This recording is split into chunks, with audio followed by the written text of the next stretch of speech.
casi 4 años, destinamos los últimos minutos, la última media hora, a distendernos para conocer a alguna persona, alguna cuestión musical, alguna cuestión que tenga que ver con viajes, con la literatura. Y en este caso me pareció muy, muy interesante poder charlar con quien voy a hacerlo, que es nada más ni nada menos que Gael Lapeyre. Gael es argentino, está ubicado en el top 10 del mundo del Cubo Rubik, tiene 17 años y lo tengo en línea. ¿Cómo estás, Gael? Muy bien. ¿Ustedes cómo están? ¿Todo bien? Bien. Vos sabés que cuando uno mira así, ve tus redes y ve los datos de lo que lograste en este tiempo, no deja de sorprenderse, porque acá me apunta a producción 97 medallas de oro, 97 hasta ahora, 282 aproximadamente medallas en sí en toda tu carrera, que comienza ¿a qué edad? A los 10 más o menos empecé a competir. Ajá. ¿Y cómo llega el cubo a tu mano? El cubo siempre lo llegué a tener en algún momento cuando era muy pequeño. A los 4 o 5 años lo jugaba un poco con él, miraba algún tipo de tutorial, pero no lograba armarlo. Y siempre había como una chispa de intentar armarlo, y a los 10 fue que lo logré con un tutorial de YouTube, y a partir de ahí empecé a competir. Uno lo ve y parece simple. En lo personal nunca lo pude. He tenido varios, a mis hijos y demás, y nunca he podido pegar más de 4 o 5 colores, pero eso tiene colores, no caras, colores así, buscarle. Eso tiene que ver un poco con la paciencia quizás que le da a cada uno. Pero, digamos, ¿cómo ves, cuando te dan un cubo, cómo lo ves vos al cubo? Vamos a pensar un poco de cómo trabaja tu cabeza en ese punto. Yo lo que identifico en los cubos son patrones. Con los colores veo diferentes patrones que se van repitiendo en todas las mezclas, y con eso tengo algoritmos, que los algoritmos son secuencias de movimientos que intercambian piezas en específico.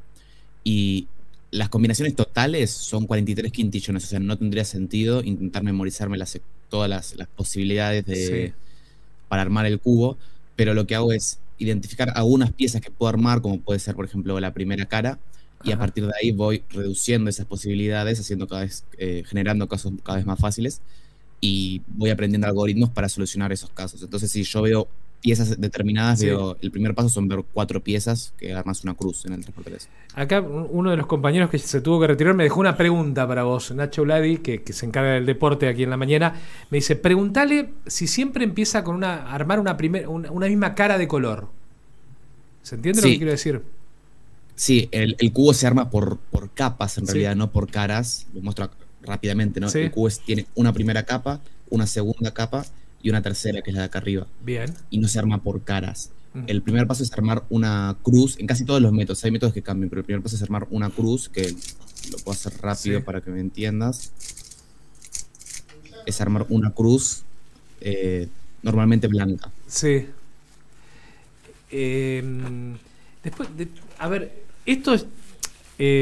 ¿Cuándo te diste cuenta? ¿O quién fue el que te dijo, che, pero sos bueno en esto?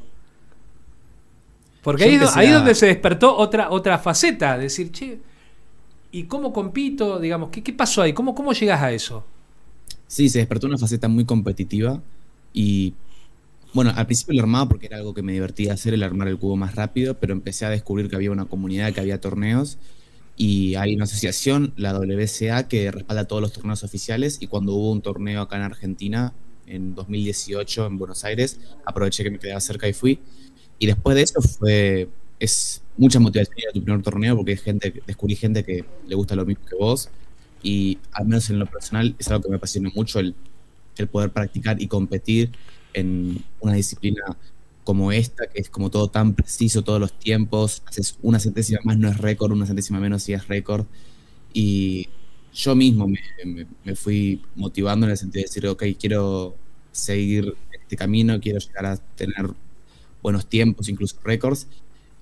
Y bueno, naturalmente se fue dando de empezar a practicar más, de empezar a ir a más torneos y que me empiece a ir mejor. ¿Cuál fue tu mejor tiempo? En una competencia 5.3, que fue récord de Argentina. Ajá. Para que uno lo entienda, te dan un cubo todo desarmado, ¿para todos iguales son? ¿Para todos los chicos o todos los que participan tienen el mismo cubo con la misma complicidad, dificultad? Sí, hay un software de la WCA, que te digo que es la asociación que respalda todas las competencias, que genera las mezclas para que tengan todos un mínimo nivel de dificultad y sean para todos la misma, sí. Gael, ¿cómo andás? Aquí yo te saluda. Por ahí uno ve que lo que empezó con competencias de cubo Rubik, hay como otros formatos de que parece una pirámide. Hay otros también, otro tipo de, no quiero decirle juegos, de disciplina, de ordenar patrones. ¿Pudiste incursionar en esos otros? Lo que vos decís en las competencias se llama categorías, que Bien. son, bueno, diferentes cubos o diferentes formas de armar los cubos. Por ejemplo, existe el cubo clásico, el 3x3, sin mirar, con una mano, menos movimientos, y hay 17 en total. Wow. Y yo justo soy una persona que practica las 17 en el sentido de que soy bastante bueno en todas, me defiendo en todas, pero nunca me centré en una sola en específico. Hay gente que sí que practica toda su carrera una sola categoría y llega a un nivel muy, muy alto en ellas. Así que sí, yo sé armar todas y me defiendo bien. 17, ¿y hay 17 maneras de tener algoritmos o hay alguna que se repite?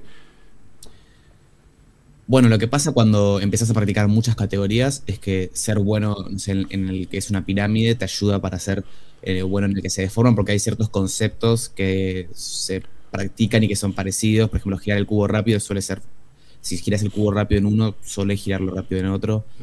Pero bueno, todos los cubos tienen métodos y algoritmos diferentes que tenés que ir aprendiendo si querés destacarte en esa categoría. Wow. ¿Hay marcas específicas de cubo? Porque, claro, digamos, ¿hay alguien que los arma que es la elite del cubo, tal marca? Sí, hay los cubos normales de los que Sí. conseguís no sé, un kiosco o un chino, son malísimos. Y después sí hay marcas de cubos, sobre todo de afuera, que crean los cubos y eso sí que giran bien y se usan para competir, porque si no los otros son inusables. ¿Cuál es, de las 17, cuál es la más difícil? ¿Cuál es el cubo más difícil? Hay un cubo que se llama Square One, que se deforma, Ajá. y ese podría llegar a ser el más difícil. O, bueno, por ejemplo, armar un 5x5 a ciegas o 10 cubos 3x3 a ciegas, eso suele ser difícil. Pero lo que siempre digo es que armar el cubo por primera vez no es tan difícil, porque eso te puede tomar una tarde. Lo que es difícil es armarlo rápido, que eso puedes estar años y años practicando para armar un cubo normal en 10 segundos, por ejemplo. ¿Cómo es el entrenamiento? ¿Todos los días estás? Porque tenés que entrenar los dedos también, más allá de la lógica de la cabeza. Sí, hay muchas formas de entrenarlo, hay métodos, hay rutinas, pero cuando está en una etapa más competitiva, intentando romper récords, practicaba 3, 4, 5 horas todos los días, sí. ¿Quién es el mejor para vos del mundo? De la historia hay un chico australiano, se llama Felix Sendex, que tuvo más de 100 récords mundiales. Y ahora en 3x3, en el cubo clásico, digamos, hay un niño de como 6, 7 años, chino, que tiene todos los récords en 3x3. Así que en esa categoría probablemente él sería el mejor ahora. Wow. Qué desafío, ¿eh? Sí. ¿Y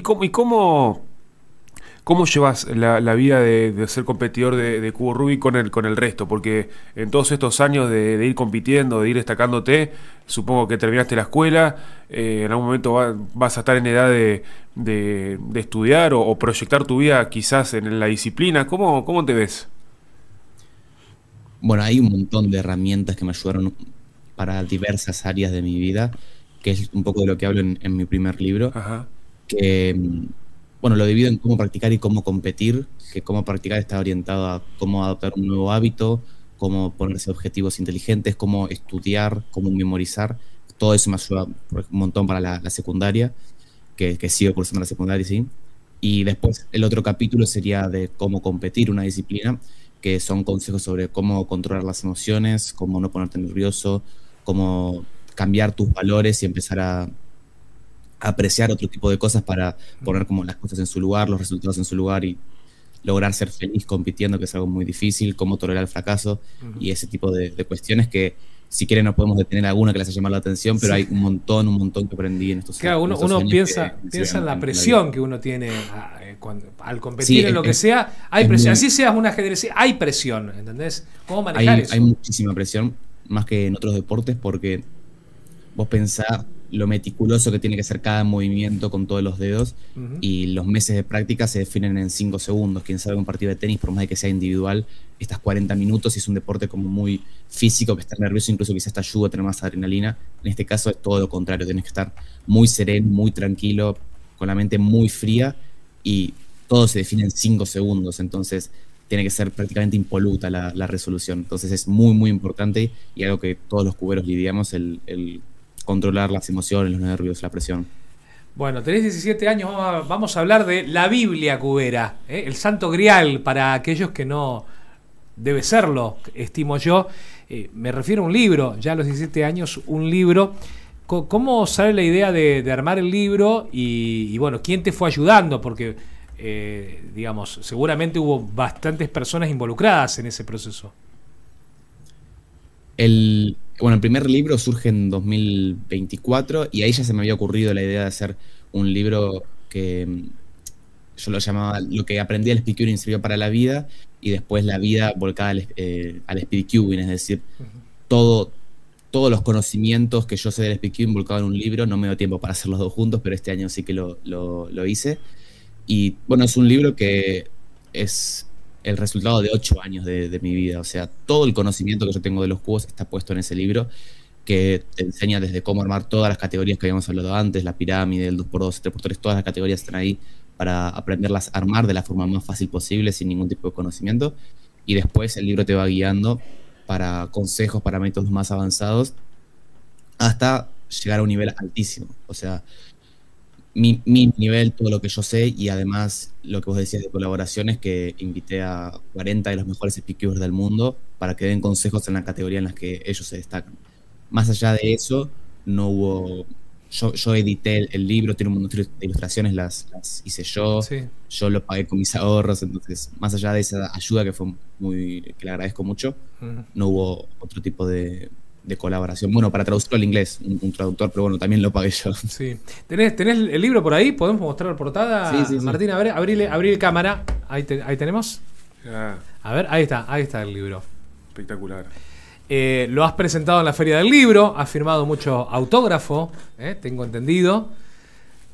En la Feria del Libro llevé el primero, el Más allá del cubo, y este segundo lo voy a presentar en la Biblioteca Nacional, el 9 de junio. Ahí está. Me faltaba bien ese dato.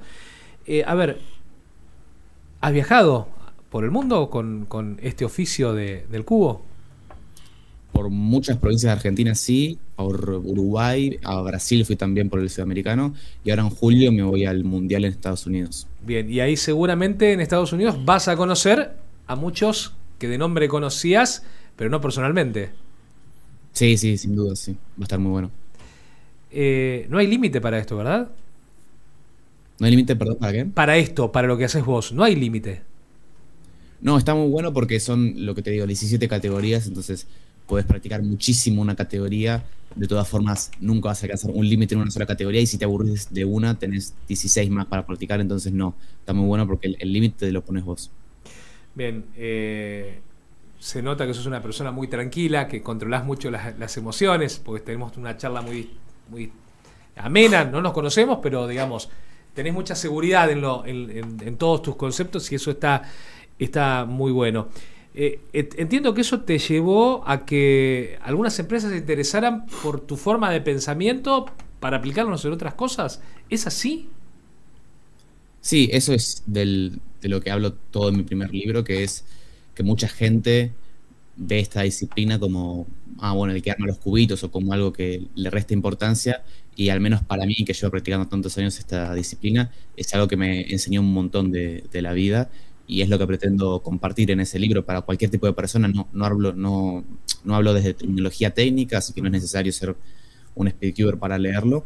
Y lo que te decía antes, es cosas tan básicas, tan importantes como aprender a controlar las emociones, que es algo que aprendí un montón de lecciones después de competir a un nivel tan alto en el speedcubing, y de cómo practicar, que es los fundamentos se pueden aplicar a ya sea cómo ir al gimnasio y ser consistente, o cómo empezar a leer y no perder la concentración.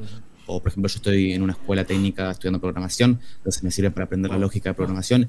Y todas esas lecciones subyacentes a la práctica, subyacentes a la rutina, se repiten en todas las áreas de la vida, y eso es lo que yo descubrí en el speedcubing, y por eso, bueno, lo comparto en mi primer libro. Gael, bueno, hiciste el libro de la Biblia Cubera con ilustraciones, con todo lo que contabas. Me considero bastante inútil. Fui un niño que le regalaron cubos Rubik a lo largo de toda su vida. Y esto sería, o sea, para mi niño interior sería espectacular tener este libro. Y para los niños que yo tenga cerca mío, lo voy a hacer porque merecen saber cómo se arma el cubo. Podés negarte a lo que te voy a pedir, pero ¿se podría ver cómo armás al menos una cara del cubo? O si querés todo, porque Sí, la sí, versión. obvio. ¿Se podrá ver eso? Acá tengo un cubo. Ajá. Bueno, lo desarmo yo porque ustedes no están acá, pero... Sí, con una mano es increíble. No hay ningún problema. Y... a ver...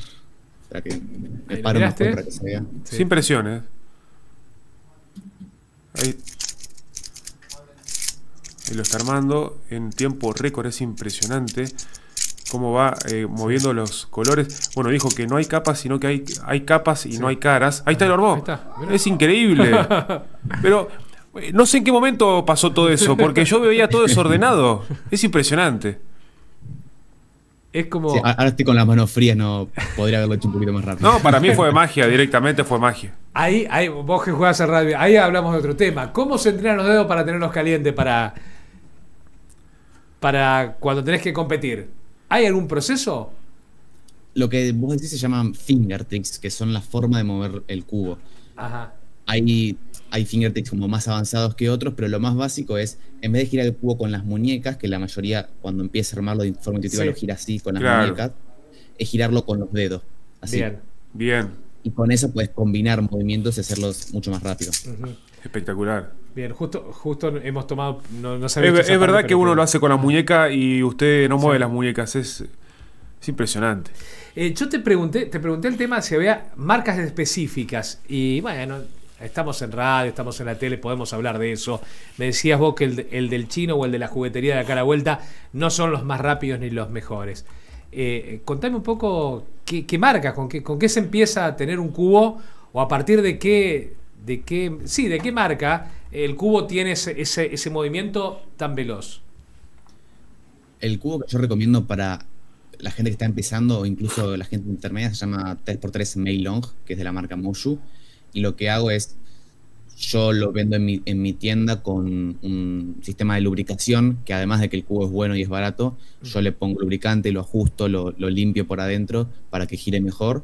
Y el precio es barato por un cubo que es muy, muy bueno, que alguien que recién arranca no va a notar la diferencia con este que es más caro, vale como $50 y tiene imanes.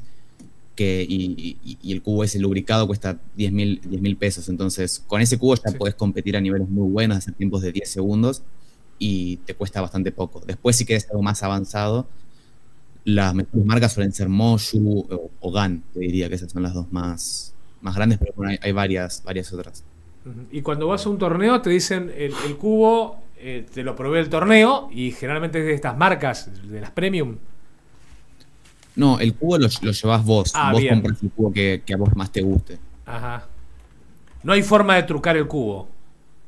No, porque la mezcla está determinada por un software. Entonces, una persona se encarga de ver la mezcla que hay una notación, que es como en ajedrez, que cada movimiento tiene una letra. Bueno, en el cubo también pasa lo mismo. Y hay una foto para contrastar cómo que debería quedar la mezcla. Bien. Y de hecho, si la mezcla está mal, el intento no es válido, se tiene que repetir. Entonces, no, tienen que estar todas las mezclas iguales y no hay forma de trucarlo. Como parecen preguntas muy, muy rudimentarias quizás para vos, pero para aquellos que no tenemos mayor conocimiento de esto, nos producen este tipo de curiosidades. Yo quiero agradecerte. Aquellos que quieran poder buscarte, a Instagram, lo pueden hacer en tu Instagram. Sí, en mi Instagram pueden contactarme por los dos libros. Bueno, el segundo libro lo presento ahora en unos días en la Biblioteca Nacional, pero Bien. si quieren los cubos que son buenos para empezar, o los libros, o simplemente ver un poco de lo que subo en mi Instagram, es Gael Lapeire con doble L, Sí. Gael Lapeire con doble L y Lapeire con Y. ¿Y qué dice la familia? tu familia, no sé, tus padres, de esto que estás haciendo? Bueno, están muy orgullosos. Ya mi mamá, bueno, mis padres en general me apoyaron un montón para viajar a los torneos porque no se gana plata de esto. Y ahora con los libros, bueno, aún más orgullosos porque les gusta que haya capitalizado estos años de práctica en algo tan lindo como es escribir un libro. A mí también me encanta, me llena de orgullo el haber podido haber escrito esos libros. Independientemente de la gente que lo compre, es algo que me gusta, el transmitir mi mensaje, mis lecciones en un libro. ¿Cuántos de tus amigos te dijeron, che, bueno, basta con el cubito, que estás ahí, te suele pasar, calculo? Antes practicaba un montón, incluso en los colectivos, en el colegio, y sí, me conocía más como el de los cubos. Ahora no lo llevo tanto a la escuela ni nada así, pero tampoco tengo la necesidad de como estar diciendo, che, tengo estos récords. Entonces hablo de las cosas normales con mis amigos. No solemos hablar mucho de que armo cubos rápidos, ni que escribo libros, ni nada así. Para el que está escuchando la radio y no viendo el canal, Gael Lapeire con Y, Lapeire, ahí por Instagram, y si no en ahívamos.com.ar, acompañando la nota, vamos a poner tu Instagram. No sé si tenés TikTok también o qué redes quieras que compartamos para aquellos fanáticos que seguramente se van a poner en contacto con vos. Nada, agradecerte que nos hayas dado estos minutitos de este viernes para contarnos lo que haces, que realmente nos deja asombrados. No, muchísimas gracias a ustedes, la verdad la pasé muy bien. Te dejo un abrazo grande y que sigan los éxitos. Abrazos, nos vemos. Hasta luego. Bueno, mira vos, Espectacular. Increíble. Qué situación agradecer a Pili y a Eduardo, que son los que están en la producción y buscan este tipo de notas así. Me decían, che, para el viernes